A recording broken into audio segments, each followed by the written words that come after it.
अरे भाई, ये ट्रेविस हेड का क्या गजब का ड्रामा है। मेरे को तो बिल्कुल पल्ले ही नहीं पड़ रहा। आखिर किस शख्स ने इस बंदे को ऐसी कसम दिलाई है कि अगर रन बनाने हैं तो सिर्फ और सिर्फ भारत के खिलाफ बनाओ, वरना चुपके से पवेलियन की राह पकड़ लो। और देखो तो सही, कल वर्ल्ड टेस्ट चैंपियनशिप के फाइनल के पहले दिन ये महानुभाव महज 11 रन ठोककर धराशायी हो गए। कसम से 2023 वाले फाइनल में जसप्रीत बुमराह की कितनी गेंदें हेड के स्टंप्स के आसपास से सनसनाती हुई गुजरी थी। बस एक गेंद अगर स्टंप्स को चूम लेती तो हम ऑस्ट्रेलिया को ताने कसते। अबे तू है क्या रे, कुछ आता भी है या बस यूं ही बल्ला घुमाता है? लेकिन अफसोस, ना तो 2003 में ऐसा कोई करिश्मा हुआ, ना ही 2023 में ये कमाल हो पाया। अब सवाल ये खड़ा होता है कि क्या 2027 में ऐसा कोई चमत्कार देखने को मिलेगा? क्या इसके लिए तुम रोहित शर्मा को ही कप्तान बनाए रखोगे, या फिर कोई नया सूरम्मा, कोई नया योद्धा मैदान में कूदेगा जो कप्तानी की बागडोर अपने कंधों पर उठाए? कमेंट बॉक्स तो खुला पड़ा है मेरे प्यारे दोस्तों। अपनी राय, अपनी सोच, अपने विचार जरूर उड़ेल देना। दोस्तों, 2023 के बाद तो 2024 और 2025 जैसे खुशियों का अंबार लेकर आए। रोहित शर्मा की कप्तानी में हमने पहले T20 वर्ल्ड कप अपने नाम किया, जिसके बाद मुंबई की सड़कों पर जश्न का ऐसा आलम था कि बस पूछो मत। वो रंग बिरंगी तस्वीरें, वो फैंस का बेकाबू जोश, वो रोंगटे खड़े कर देने वाले लम्हे, सब कुछ अभी भी लोगों के दिलो दिमाग में ताजा है, जैसे कल की ही बात हो। और फिर 2025 में हमारी झोली में आई चैंपियंस ट्रॉफी, जो 12 लंबे सालों बाद हमारे नाम हुई। जश्न का माहौल तो बनता ही था, लेकिन पर्दे के पीछे तो जैसे टहलका मच गया। भाइयों, हंगामा, उथल पुथल, ऐसा बवंडर की मानो कोई क्रिकेट का तूफान आ गया हो। बात कुछ यूं चली कि T20 वर्ल्ड कप जीतने के बाद हमारे हिटमैन रोहित शर्मा ने T20 क्रिकेट को अलविदा कह दिया और टीम इंडिया की कमान सूर्य कुमार यादव के मजबूत कंधों पर सौंप दी। कई फैंस और BCCI के बड़े बड़े आकाओं को लगा कि जैसे रोहित ने T20 में गजब का कमाल दिखाया, वही जादुई फॉर्मूला वो चैंपियंस ट्रॉफी जीतने के बाद ODI क्रिकेट में भी दोहराएंगे।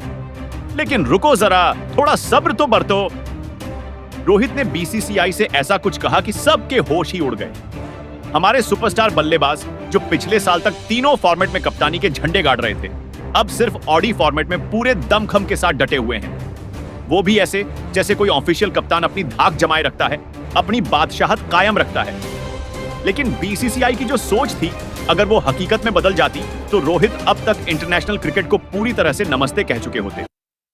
T20 और टेस्ट क्रिकेट को तो वो पहले ही अलविदा कर चुके हैं, लेकिन ODI में वो अब भी मैदान में ताल ठोक रहे हैं, जैसे कोई शेर अपनी गुफा में डटा हो।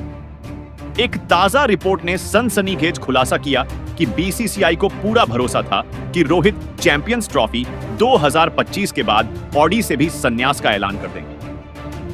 बोर्ड के कुछ भरोसेमंद सूत्रों ने तो यह भी दावा ठोका कि अधिकारी लोग मानकर चल रहे थे कि हिटमैन ट्रॉफी जीतते ही अपने बल्ले को ताक पर रख देंगे, क्रिकेट की दुनिया से विदा ले लेंगे।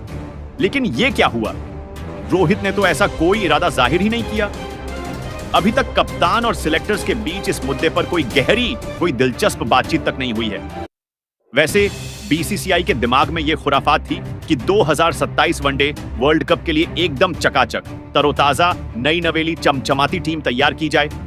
लेकिन रोहित ने तो अभी ODI में अपने हथियार डाले ही नहीं हैं, बल्कि वो तो पूरे जोश खरोश के साथ मैदान में डटे हैं, जैसे कोई योद्धा अपनी आखिरी जंग लड़ रहा हो।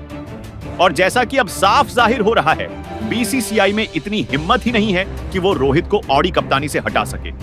अरे वाह, क्या जबरदस्त, क्या धमाकेदार सीन है यार।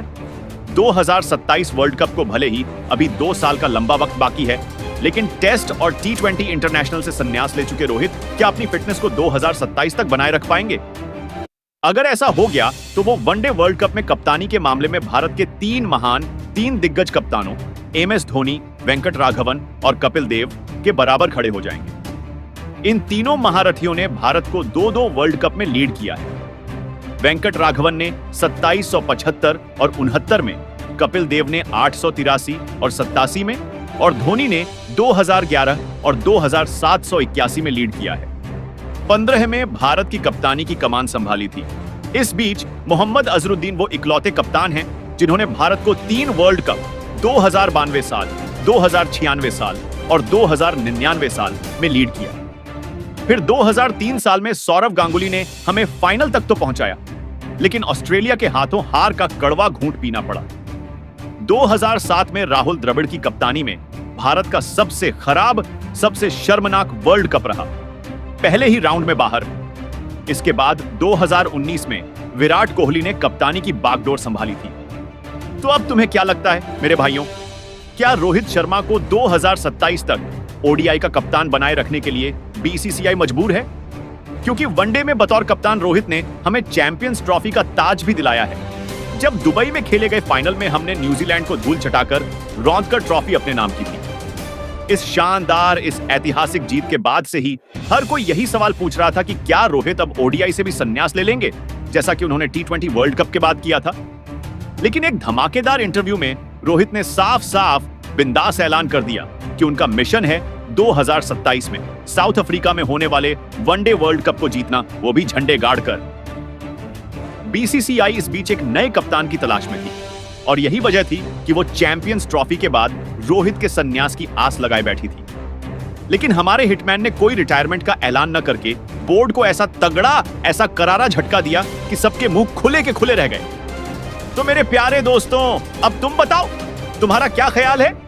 क्या रोहित 2027 तक कप्तानी के ताज को अपने सिर पर सजाए रखेंगे, या फिर वर्ल्ड कप से पहले वो संन्यास ले लेंगे और कोई नया सूरमा, कोई नया शहंशाह कप्तानी की कमान थामेगा? अपनी राय, अपने विचार, अपनी सोच, अपने दिल की बात को कमेंट बॉक्स में जरूर उड़ेल देना। और हां, हमारे चैनल को सब्सक्राइब करना बिल्कुल ना भूलना, क्योंकि हम हर रोज क्रिकेट की धमाकेदार खबरें, रोमांचक कहानियां और गजब की वीडियोस तुम्हारे लिए लाते हैं। तो फिर मिलते हैं कल एक और क्रिकेट की मस्त, एक और सनसनीखेज कहानी के साथ। जय हिंद, जय भारत और जय क्रिकेट।